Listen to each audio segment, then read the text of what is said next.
Sangue, sangue, sangue, sangue, sangue, sangue,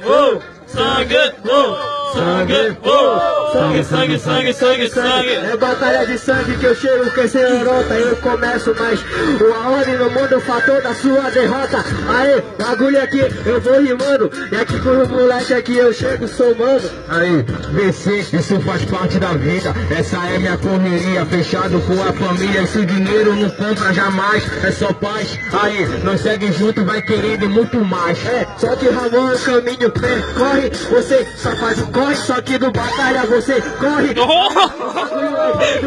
Sinceramente, parceiro, na sua mente tem invasão. Eu faço corre, humildade prevalece. Eu te enquadro, roubo teu celular, tua carteira e tua pochete. Cê tá... Olha só que eu tô na trilha, mas hoje eu só vou te roubar ideia na rima. Só que parceiro, eu chego pra te falar, rouba tudo, rouba conhecimento pra na batalha tu se destacar.